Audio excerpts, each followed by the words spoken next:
말씀 보겠습니다. 말씀은 창세기 27장 5절에서부터 17절까지입니다.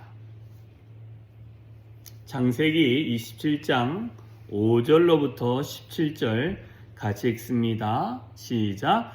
이삭이 그의 아들 에서에게 말할 때에 리브가가 들었더니 에서가 사냥하여 오려고 들로 나가매 리브가가 그의 아들 야곱에게 말하여 이르되 내 아버지가 내 형 에서에게 말하시는 것을 내가 들으니 이르시기를 나를 위하여 사냥하여 가져다가 별미를 만들어 내가 먹게 하여 죽기 전에 여호와 앞에서 내게 축복하게 하라 하였으니 그런즉 내 아들아 내 말을 따라 내가 내게 명하는 대로 염소떼에 가서 거기서 좋은 염소 새끼 2마리를 내게로 가져오면 내가 그것으로 내 아버지를 위하여 그가 즐기는 별미를 만들리니 내가 그것을 내 아버지께 가져다 드려서 그가 죽기 전에 내가 축복하기 위하여 잡수시게 하라. 야곱이 그 어머니 리브가에게 이르되 내 형 에서는 털이 많은 사람이요 나는 매끈한 사람인즉 아버지께서 나를 만지실진데 내가 아버지 눈에 속이는 자로 보일지라 복은 고사하고 저주를 받을까 하나이다. 어머니가 그에게 이르되 내 아들아 너는 저주는 내게로 돌리리니 내 말만 따르라. 가서 가져오라. 그가 가서 끌어다가 어머니에게 가져왔더니 그의 어머니가 그의 아버지가 즐기는 별미를 만들었더라.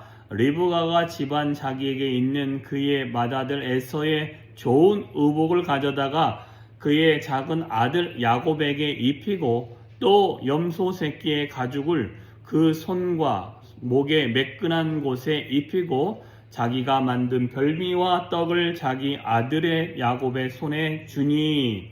아멘. 네. 이 본문에 보면 이삭과 에서가 나눈 이야기를 리브가가 듣게 되어집니다. 그리고는 리브가가 그의 사랑하는 아들 야곱에게 아버지가 너의 형 에서에게 했던 말을 그대로 들려주게 되어집니다. 자, 이 들려주는 상황을 통해서 우리가 첫 번째로 생각할 수 있는 것이 이것입니다. 절대 비밀은 없다. 분명히 이삭은 에서만 불러놔 놓고 에서에게 조용히 이야기했고 에서는 누구에게도 그 이야기를 하지 않고 사냥하기 위해서 사냥통을 들고 밖으로 나아갔습니다. 그러니 누구도 모르는 사실이고 분명히 이삭과 에서만 알고 있는 진실이다라고 생각을 했을 것이다라는 것입니다. 그래도 그럴만하지요.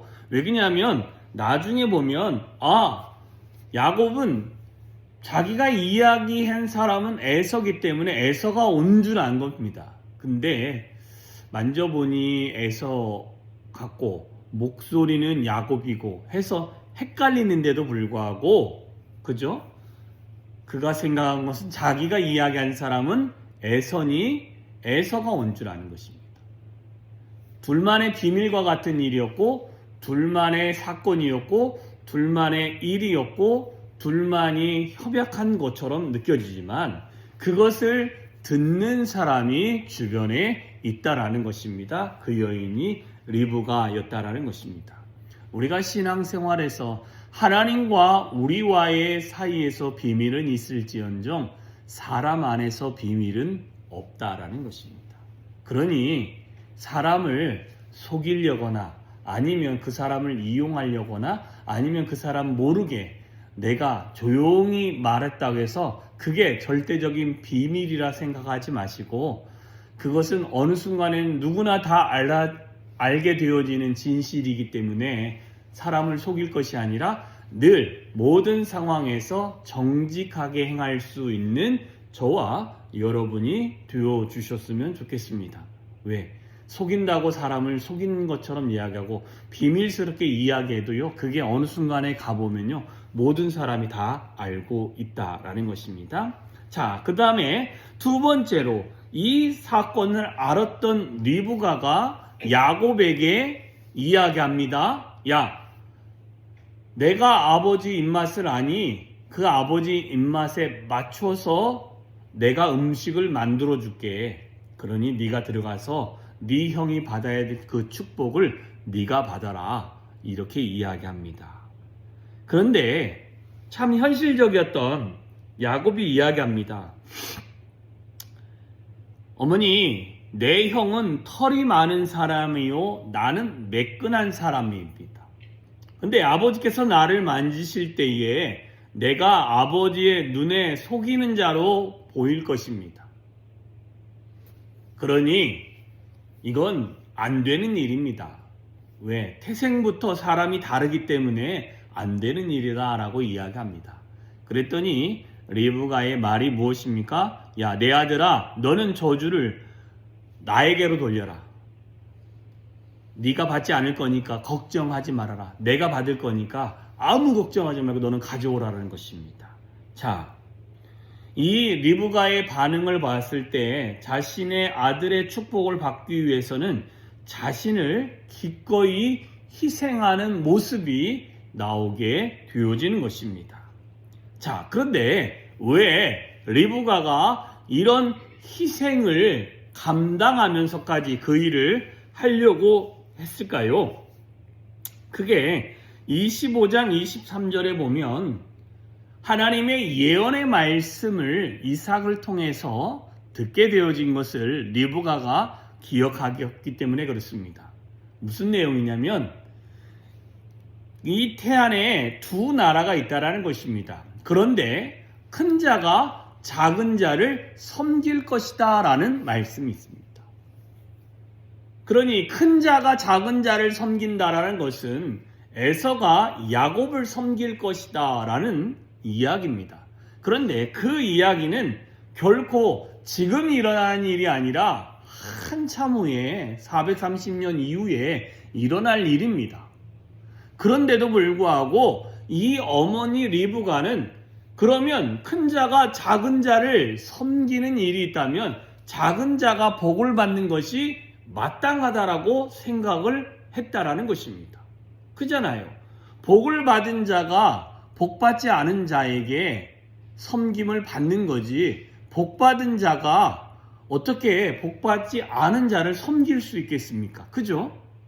하나님의 복을 받는 건데 하나님의 복은 그 복받은 사람을 주변에 복받지 않은 사람이 섬긴다라는 생각이 이 구약시대 때는 지극히 컸습니다. 그러면 한번 생각해보면 에서가 복을 받으면 야곱이 에서를 섬겨야 되는데 그러면 그 예언의 말과 맞습니까? 맞지 않죠. 그러니 리브가 입장에서는 자기가 사랑하는 아들이기도 하지만 이가 복을 받을 자고 이가 하나님의 큰 자가 되어질 거라고 생각했기 때문에 아버지의 축복을 누가 받아야 마땅하느냐? 바로 이 야곱이 받는 게 마땅하기 때문에 그래서 부모가 저주를 내린다면 그 저주를 내가 받아서 그 저주를 받는 한이 있더라도 내 아들에게는 축복을 하는 그 받게 하는 희생을 감내했다라는 것입니다. 자, 우리는 신앙생활함에 있어서 좀 이런 기꺼이 하나님께 자신의 희생을 좀 할 필요가 있습니다. 하나님이 우리 안에 약속의 말씀을 주시고 그 약속의 말씀이 이루어질 때까지 우리는 이 리브가가 그의 아들 야곱에게 행하였던 희생을 우리도 감내하면서 희생할 수 있기를 주님의 이름으로 축원합니다. 여러분, 노력과 희생과 이런 어떻게 보면 그 사생결단처럼 보이는 이런 일들이 일어나지 않는 상황에서 내게 더 나은 것이 주어지는 것이 있을까라고 했을 때 없지는 않을 겁니다. 그러나 어떻게 보면 리브가 같은 이런 하나님과의 딜이라고 하면 좀 그러기는 하겠지만 그런 거래 비슷한 것들이 필요하다라는 것입니다. 위험하죠.